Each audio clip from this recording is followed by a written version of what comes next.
ಓಂ ಶ್ರೀ ಗುರುಭ್ಯೋ ನಮಃ. ವಸುದೇವಸುತಂ ದೇವಂ ಕಂಸಚಾಣೂರಮರ್ದನಂ ದೇವಕೀ ಪರಮಾನಂದಂ ಕೃಷ್ಣಂ ವಂದೇ ಜಗದ್ಗುರು. ಪರತ್ಪರ ಯೂಟ್ಯೂಬ್ ಚಾನಲ್ ಎಲ್ಲ ವೀಕ್ಷಕರಿಗೆ ಸ್ವಾಗತ. ಹಿಂದಿನ ವಿಡಿಯೋದಲ್ಲಿ ಶ್ರೀಕೃಷ್ಣ ಅರ್ಜುನನಿಗೆ ಹೇಳಿದ ದೇಹದಲ್ಲಿರ್ತಕ್ಕಂಥ ಎಲ್ಲ ಇಂದ್ರಿಯಗಳು ಜ್ಞಾನ ಅಂತಕ್ಕಂಥ ಪ್ರಕಾಶವನ್ನು ಬೆಳಗಿದಾಗ ಅವನಲ್ಲಿ ಸತ್ವಗುಣ ವೃದ್ಧಿಯಾಗತ್ತೆ, ಅದು ಭಗವಂತನಿಗೆ ಪ್ರೀತಿಯಾಗತ್ತೆ. ಅದೇ ರಜೋಗುಣ ವೃದ್ಧಿಯಾದರೆ ಆ ರಜೋಗುಣದಿಂದ ಲೋಭಿತನ ಮತ್ತು ಅಶಾಂತಿ, ಅತಿ ಆಸೆ, ಮಂದತ್ವ ಇಂಥವು ಉತ್ಪತ್ತಿಯಾಗ್ತವೆ ಅನ್ನುವಂಥ ಮಾಹಿತಿಯನ್ನು ತಿಳಿಸಿದ್ದ.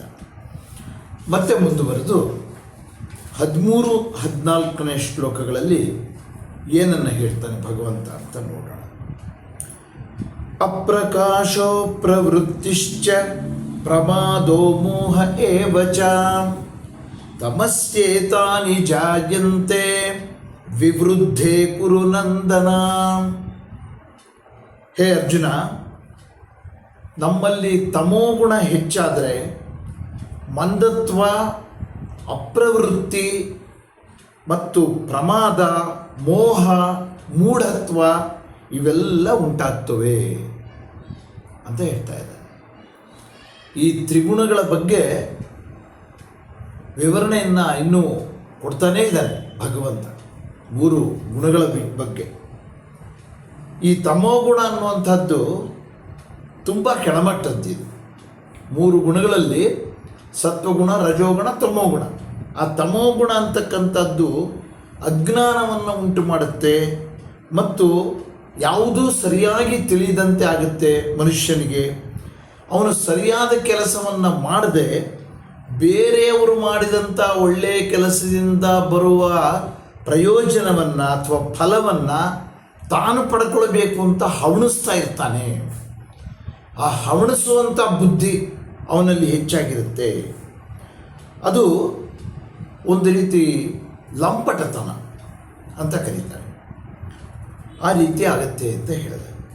ಮತ್ತೆ ಮುಂದುವರೆದು ಯದಾ ಸತ್ವೇ ಪ್ರವೃದ್ಧೇತು ಪ್ರಲಯಂ ಯಾತಿ ದೇಹಭೃತ್ ತದೋತ್ತಮ ವಿಧಾಂ ಲೋಕಾನ್ ಅಮಲಾನ್ ಪ್ರತಿಪದ್ಯತೆ ಅಂತ ಹೇಳ್ತಾ ಇದ್ದಾನೆ.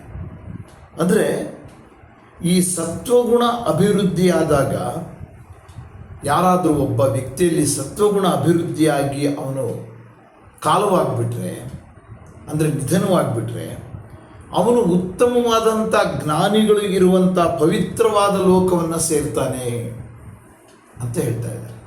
ನೋಡಿ, ಸತ್ವಗುಣದಲ್ಲೂ ಕೆಲವು ದೌರ್ಬಲ್ಯಗಳಿದೆ ಅಂತ ಹೇಳಿದ್ದ ಹಿಂದಿನ ಶ್ಲೋಕಗಳಲ್ಲಿ. ಆದರೆ ಈ 3 ಗುಣಗಳ ಬಗ್ಗೆ ನಾವು ಹೋಲಿಕೆ ಮಾಡಿದಾಗ ಈ ಸತ್ವಗುಣವನ್ನು ಬೆಳೆಸಿಕೊಳ್ಳುವಂಥವನು ಒಳ್ಳೆಯ ಪ್ರಯೋಜನವನ್ನು ಪಡಿತಾನೆ. ನಿಧನಾನಂತರನೂ ಕೂಡ ಅವನು ಜ್ಞಾನಿಗಳಿರ್ತಕ್ಕಂಥ ಪವಿತ್ರವಾದ ಲೋಕಕ್ಕೆ ಅವನು ಹೋಗ್ತಾನೆ ಅಂತ ಹೇಳ್ತಾ ಇದ್ದಾನೆ. ಆ ಸತ್ವಗುಣದಲ್ಲಿ ಅಂತಹ ಒಂದು ಪ್ರಭಾವ ಇದೆ. ಅವನು ಉತ್ತಮವಾದಂಥ ಲೋಕವನ್ನು ಪಡೆಯೋದ್ರ ಜೊತೆಗೆ ಅವನಿಗೆ ಒಳ್ಳೆಯ ಪ್ರಾಪ್ತಿಯಾಗುತ್ತೆ. ಮುಂದೆ ಅವನು ಜನ್ಮವನ್ನು ಪಡೆದಾಗಲೂ ಕೂಡ ಸರಿಯಾದಂಥ ಸ್ಥಾನದಲ್ಲೇ, ಒಳ್ಳೆಯ ಮನೆಯಲ್ಲೇ, ಒಳ್ಳೆಯ ಅಭಿವೃದ್ಧಿ ಆಗುವಂಥ ಸ್ಥಾನದಲ್ಲೇ ಅವನು ಹುಟ್ಟುತ್ತಾನೆ. ಯಾಕೆಂತಂದರೆ ಅದರ ಪ್ರಭಾವ ಅಂಥದ್ದು. ಅವನದನ್ನು ಕಷ್ಟಪಟ್ಟು ಬೆಳೆಸ್ಕೊಂಡಿರ್ತಾನೆ. ಸತ್ವಗುಣ ಸುಮ್ಮನೆ ಬರಲ್ಲ.